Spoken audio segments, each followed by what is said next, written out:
கிறிஸ்து நாமத்தில் உங்கள் அனைவருக்கும் வாழ்த்துக்கள். இந்த நாளுக்கு உண்டான உயிர வார்த்தை சங்கீதம் 37-39. இக்கட்டு காலத்தில் அவரே அவர்களுக்கு அடைக்கலம். இக்கட்டு காலத்திலே அவரை அடைக்கலாம். மனிதனா இருந்தாலும் இந்த பூமியிலே இக்கட்டு இல்லாமல் வராது, நெருக்கு இல்லாமல் இருக்காது. ஏதாவது ஒரு பிரச்சனை வரத்தான் செய்யும். அதனால இக்கட்டு காலத்திலே அவரே நமக்கு அடைக்கலமா இருக்கிறார். இக்கட்டு காலத்திலே அவரே நம்மளுக்கு கேடகமா இருக்கிறார். இக்கட்டு காலத்திலே அவரே நமக்கு பலனா இருக்கிறார். இக்கட்டு காலத்திலே அவரே நம்மளுக்கு கோட்டையா இருக்கிறார். இக்கட்டு காலத்தில் அவரே நமக்கு துருவமா இருக்கிறார். அவரே அடைக்கலமும் கேடகமும் துருவமும் பலத்த ஓங்கி போய் நம்ம தாங்குகிற கர்த்தர் நம்மளை வெட்கப்படுத்தாமல் தலைமுறை பண்ணுவார். அன்பாண்டவரே, இந்த பூமியில ஒரு மனிதனாக பிறந்தார். எப்படினாலும் பிறந்ததிலிருந்து கடைசி வரைக்கும் ஒரு நிம்மதியான வாழ்க்கை வாழ்ந்துடலாம் அப்படின்னு நினைக்கவே கூடாது.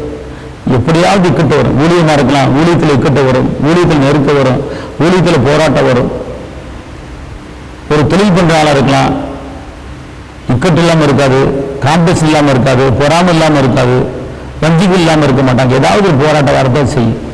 ஆனால் அதை சமாளித்து ஓடுவதற்கு நடத்துவதற்கு கர்த்தர் உங்களுக்கு எனக்கு மான் காலில் கொடுத்திருக்கிறார். வாழ்க்கை என்பது போராட்டமே, நல்லதொரு போராட்டமே. ஆவிதரும் பட்டயத்து ஆவிதரும் பட்டயத்து எடுத்து போராடி வெற்றி பெறு, எடுத்து போராடி வெற்றி பெறு.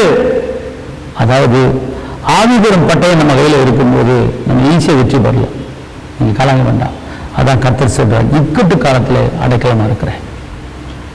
உனக்குள்ள ஒரு தேவனுடைய வல்லமை இருக்கிறது, உங்களுடைய வார்த்தை இருக்கிறது. அந்த வார்த்தை உன்னை விடுவிக்கிற வார்த்தை, விடுதலை கொடுக்கிற வார்த்தை, தடைகளை நீக்கி கொடுக்கிற வார்த்தை.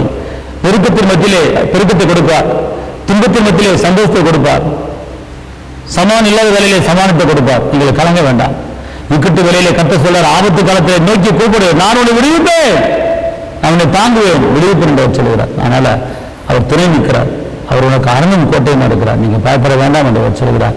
உங்களுக்கு நான் செபிக்கிறேன். தகப்பனே இயேசுவே, நன்றி உள்ளத்தோடு துதிக்கிறேன், ஸ்தோத்திரிக்கிறேன். உன்னதரை துதிக்கிறேன், உயர்ந்தவரை துதிக்கிறேன், அற்புதரை துதிக்கிறேன், அதிசயரை துதிக்கிறேன், கரம் பிடித்தவரை துதிக்கிறேன், ஜீவனுடைய தேவனை துதிக்கிறேன். இந்த வேலை இந்த நேரத்தில் இக்கட்டு வேலையிலே நானே அடைக்கலாம், நானே கோட்டை என்று சொல்கிறேன், துணை நிற்கிறேன் என்று சொல்கிறேன்.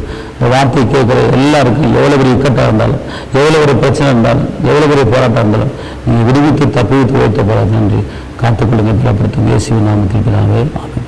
கர்த்தர் ஆசீர்வதிப்பார். அல்லேலூயா. தேவனுக்கு மகிமை.